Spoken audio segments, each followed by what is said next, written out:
अभिमन्यु घबराते हुए कहता है, वो तुम्हारे पीछे।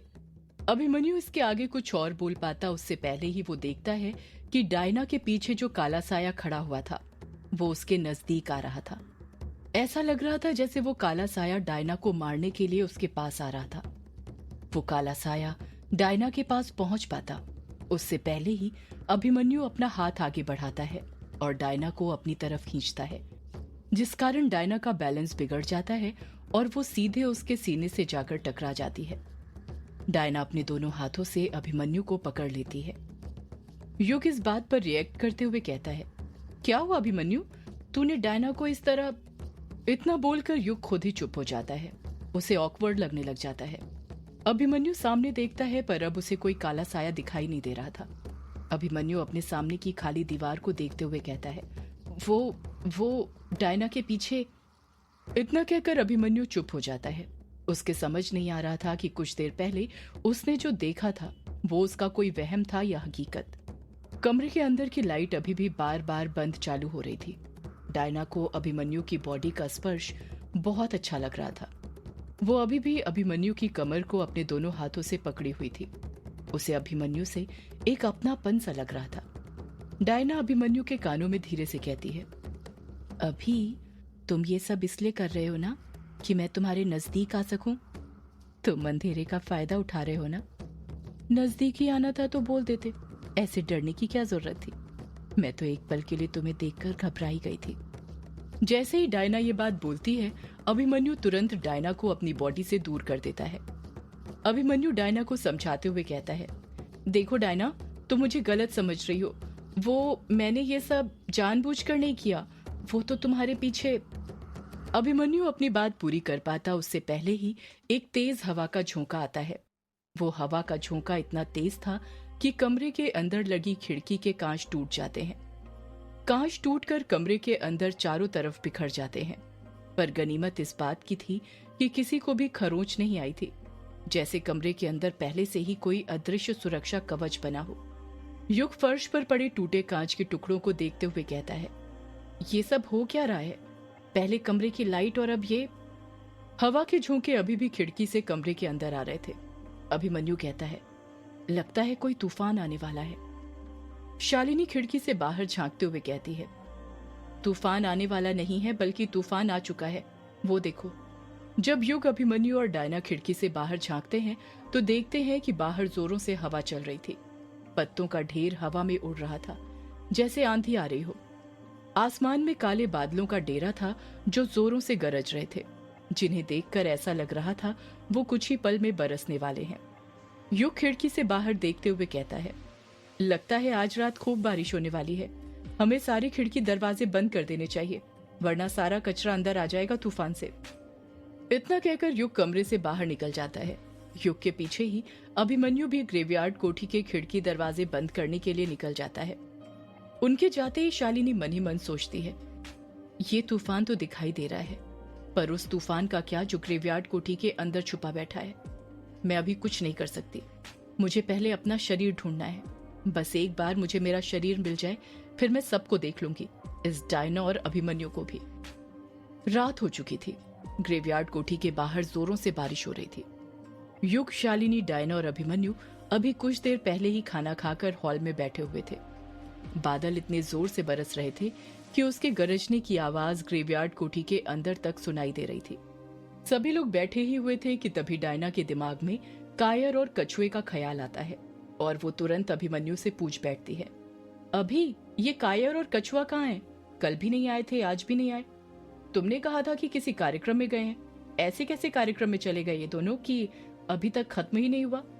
अभिमन्यु डायना के सवाल का जवाब देते हुए कहता है, वो क्या है ना डायना, कार्यक्रम तो कल रात में ही खत्म हो गया था और आज ये दोनों शाम तक आने वाले थे, पर वो बारिश होने लगी थी ना, तो उसी वजह से नहीं आए। कायर का फोन आया था मेरे पास, कह रहा था कल सुबह तक आ जाएंगे दोनों। मैं तुम लोगों को ये बात बताने वाला था पर मेरे दिमाग से ही निकल गया। शालिनी समझ जाती है कि डायना ने अभिमन्यु से ये बात क्यों पूछी थी। वो युग और उसके दोस्तों से हमदर्दी जताकर युग के सामने अच्छा बनना चाहती थी। शालिनी तुरंत अपनी भवें ऊपर करते हुए डायना से बोल पड़ती है, वैसे तुम्हें बड़ी फिक्र हो रही है डायना, कायर और कछुए की। डायना भी अपनी भवें ऊपर करते हुए जवाब देती है, कैसे नहीं होगी, आखिर वो अब मेरे भी तो दोस्त हैं। दोस्त दोस्त की फिक्र नहीं करेंगे तो फिर कौन करेंगे। शालिनी और डायना की आपस में तू मैं हो रही थी कि तभी अभिमन्यु नोटिस करता है कि युग एकदम खामोश बैठा हुआ था। उसकी नजरें आज सुबह से ही उसके हाथ की कलाई पर जो आग का निशान बना हुआ था उस पर टिकी हुई थी। वो बार बार अपना दूसरा हाथ उसी निशान पर फेरे जा रहा था। अभिमन्यु युग के कंधों पर हाथ रखते हुए उससे पूछता है, क्या हुआ युग, अभी भी तेरे हाथ में जलन हो रही है क्या? क्या ये दर्द कर रहा है? युग अभिमन्यु के सवाल का जवाब देते हुए कहता है, नहीं यार, अब हाथ जलन नहीं कर रहा है, ना ही कोई दर्द हो रहा है। अभिमन्यु तुरंत पलट कर कहता है, फिर ऐसे मुंह लटका कर क्यों बैठा है, कुछ परेशान सा लग रहा है। युग जवाब देता है, परेशान कैसे नहीं हो अभिमन्यु, कुछ समझ ही नहीं आ रहा क्या करूं मैं। तुझे पता है ना, मैं यक्षिणी के अभिशाप के बारे में पता लगाने वाला था, उसे उसके अभिशाप से मुक्ति दिलाने वाला था, पर अभी तक तो मैं उसके अभिशाप के बारे में ही पता नहीं लगा पाया हूँ। तो फिर उसे मुक्ति दिलाने की बात तो बहुत दूर की है। डायना हड़बड़ाहट के साथ बीच में दखल देते हुए कहती है, युग, तुम यक्षिणी को उसके अभिशाप से मुक्ति क्यों दिलाना चाहते हो? डायना की बातों से ऐसा लग रहा था जैसे वो नहीं चाहती थी कि यक्षिणी को उसके अभिशाप से मुक्ति मिले। युग तुरंत कहता है, क्यों दिलाना चाहते हो उसे, तुम्हारा क्या मतलब है डायना? कैसे नहीं दिलाऊं? तुम्हें शायद पता नहीं है यक्षिणी कौन है। यक्षिणी मेरी यामिनी है, वो यामिनी जिससे मैं प्यार करता हूँ और जिंदगी भर करता रहूंगा। डायना शालिनी की तरफ देखते हुए कहती है, अगर तुम यामिनी से प्यार करते हो युग, तो फिर ये शालिनी कौन है? क्या तुम उससे प्यार नहीं करते? बिंदु बता रही थी कि कॉलेज में तुम इसी से प्यार करते थे। युग खामोश रहता है, पलटकर कुछ नहीं कहता है। शालिनी भी चुप ही खड़ी हुई थी। एक पल के लिए मन में वो डायना को पहली बार धन्यवाद दे रही थी, क्योंकि डायना ने युग से वही सवाल पूछ लिया था जो कभी शालिनी के शरीर में मौजूद यामिनी युग से पूछना चाहती थी, पर कभी मौका ही नहीं बन पा रहा था सवाल पूछने का, ना ही उसकी हिम्मत हो पा रही थी। वो चाहती तो अपने मंत्रों की शक्ति से पूछ सकती थी, पर उसने ऐसा नहीं किया। प्यार होता ही ऐसा है, जहां पर कोई जादू काम नहीं करता है, और जहां प्यार होता है वहां पर किसी जादू की जरूरत ही नहीं होती है। डायना फिर युग पर दबाव बनाते हुए उससे पूछती है, बोलो युग, तुम चुप क्यों हो? क्या तुम शालिनी से प्यार नहीं करते? युग डायना के सवाल का जवाब देते हुए कहता है, सच कहूं डायना, मुझे तो लगता है जैसे मुझे शालिनी से कभी प्यार था ही नहीं, बस एक अट्रैक्शन था जो वक्त के साथ खत्म हो गया।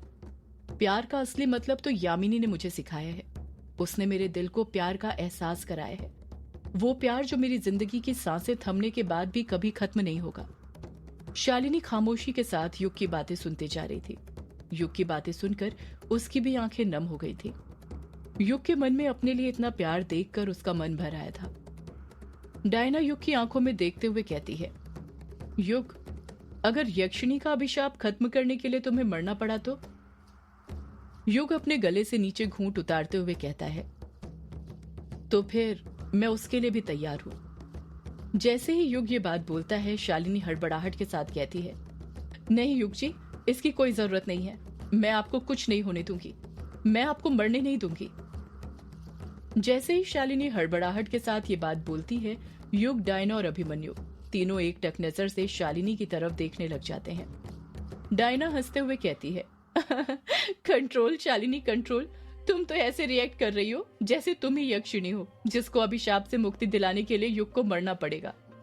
शालिनी का मन तो चाह रहा था कि वो अभी डायना की जुबान खींच ले, पर युग और अभिमन्यु को वहां पर देखकर वो चुप रहना ही बेहतर समझती है। युग मायूस होते हुए खुद से कहता है, मैं कुछ नहीं कर पाऊंगा, कुछ भी नहीं, ना ही मैं उस रात यामिनी की मदद कर पाया था, ना ही आगे कर पाऊंगा। मैं बस एक बेबस लाचार इंसान हूं। शालिनी युग को समझाते हुए कहती है, नहीं युग जी, आप ऐसा मत बोलिए, आप बहुत बहादुर हैं, आप बिल्कुल लाचार नहीं हैं। युग अपनी कलाई पर बने निशानों को देखते हुए कहता है, नहीं शालिनी, मैं एकदम ठीक बोल रहा हूँ, मैं तो खुद अपने आप की मदद नहीं कर पा रहा हूँ, यक्षिणी की कैसे मदद करूंगा? मैं खुद यहाँ इन निशानों में उलझा हुआ हूँ, पता नहीं किस चीज के हैं ये निशान, क्या मतलब है इनका? शालिनी पलटकर कुछ कहती है उससे पहले ही अभिमन्यु बीच में दखल देते हुए कहता है, युग तो फिक्र मत कर, देखना मैं जल्द ही इन निशानों के बारे में पता लगा लूंगा। मैंने बाकी सब निशानों के बारे में पता लगा लिया है, इनके बारे में भी जल्द पता चल जाएगा। शालिनी अभिमन्यु को घूरते हुए कहती है, बाकी सब निशानों के बारे में भी पता कर लिया है? मतलब और कौन से निशान के बारे में पता किया है तुमने अभिमन्यु? अभिमन्यु बात को घुमाते हुए कहता है, मेरा मतलब है कि जब मैं युग के निशानों के बारे में पता कर रहा था तो मुझे कुछ और निशान के बारे में भी पता चला है, सामुद्रिक शास्त्र की वजह से। युग मुंह बनाते हुए कहता है, क्या कहा? सामुद्रिक शास्त्र, ये क्या है?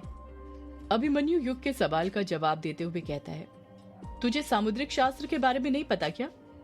युग कहता है, नहीं पता, तभी तो पूछ रहा हूँ, क्या होता है ये?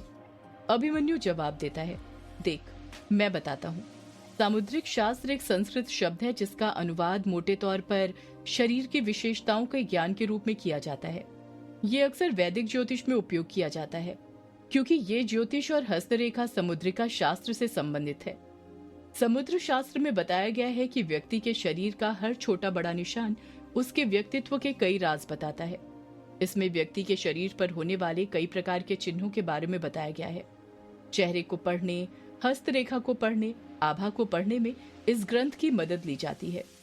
इस ग्रंथ को समुद्र ऋषि द्वारा प्रचारित किया गया था, इसलिए इस ग्रंथ को सामुद्रिक शास्त्र कहा जाता है। सभी लोग गौर से अभिमन्यु की बातें सुन रहे थे। अभिमन्यु अपनी बात को आगे जारी रखते हुए कहता है, समुद्र शास्त्र के अनुसार इंसान के शरीर पर हर निशान का कुछ न कुछ अर्थ होता है जो उसके व्यक्तित्व और आने वाले भविष्य को लेकर कई बातें बताता है। इंसान के शरीर पर कई प्रकार के निशान होते हैं जिनमें तिल, मस्सा, लहसुन, भंवर आदि हैं। युग अभिमन्यु को बीच में टोकते हुए कहता है, क्या कहा तूने? लहसुन, ये कैसा निशान है? अभिमन्यु युग के सवाल का जवाब देते हुए कहता है, लहसुन शरीर पर अलग रंग का उभरा हुआ निशान होता है। इन्हें त्वचा से अलग रंग के लिए पहचाना जाता है। हालांकि ये निशान बेहद ही कम लोगों के शरीर पर होता है। सामुद्रिक शास्त्र के अनुसार शरीर पर ऐसा निशान होने वाले लोग बहुत लकी होते हैं। अभी अभिमन्यु अपनी बात पूरी कर ही रहा था कि तभी डायना बीच में बोल पड़ती है, और ये भंवर क्या होता है अभी? अभिमन्यु जवाब देता है, भंवर के बारे में समुद्र शास्त्र में बताया गया है कि ये सिर के बालों के मध्य में पाए जाते हैं। हालांकि कुछ लोगों के सिर के ऊपर बिल्कुल सामने के बालों में भी भंवर पड़ते हैं। कहा यह भी जाता है कि ये शरीर में ज्यादा बाल होने पर अन्य स्थानों पर भी पाए जा सकते हैं। कहते हैं कि तिल, मसा, लहसुन और भंवर ये 4 प्रकार के चिन्ह न केवल शरीर से संबंध रखते हैं बल्कि भाग्य से भी संबंध रखते हैं। ऐसा कहा जाता है कि जिन लड़कों के शरीर के दाहिने हिस्से पर ये चारों चिन्ह होते हैं वो भाग्यशाली होते हैं। इसके अलावा अगर किसी लड़की के बाएं हिस्से में ये चारों चिन्ह होते हैं तो वो भी बहुत भाग्यशाली मानी जाती है। अभिमन्यु कुछ याद करते हुए कहता है, क्या था वो? क्या लिखा था सामुद्रिक शास्त्र में? हाँ, याद आया। तिल, चक्री, लहसुन, मसा होई दाहिने अंग, जाही बसै बनखंड में तौ लक्ष्मी संग। युग मुंह बनाते हुए कहता है, ये क्या बोला तुमने? अभिमन्यु जवाब देता है, मतलब ये कि सामुद्रिक शास्त्र में कहा गया है कि जिस व्यक्ति के दाहिने भाग में तिल, भंवर, मसा और लहसुन का चिन्ह होता है वो व्यक्ति चाहे जंगल में जाकर क्यों न बस जाए, लक्ष्मी का साथ वहां भी उसके साथ रहता है। डायना और शालिनी बड़े ही गौर से अभिमन्यु की बातें सुन रही थी। अभिमन्यु अपनी बात को आगे जारी रखते हुए कहता है, जन्म से ही व्यक्ति के शरीर पर जो निशान होते हैं उसे बर्थ मार्क कहते हैं। ये बर्थ मार्क अलग अलग प्रकार और रंगों के होते हैं। कई बर्थ मार्क इंसान के लिए सौभाग्यशाली होते हैं तो कई दुर्भाग्यशाली। एक रिसर्च स्टडी में सामने आया है कि लोगों के शरीर पर जो निशान जन्म से बने होते हैं वो उनके पूर्व जन्म से संबंध रखते हैं। युग अभिमन्यु को एकटक नजर से देखते हुए पूछता है, मतलब ये जो मेरी कलाई पर निशान है ये मेरे पूर्व जन्म से संबंध रखता है? सदियों से है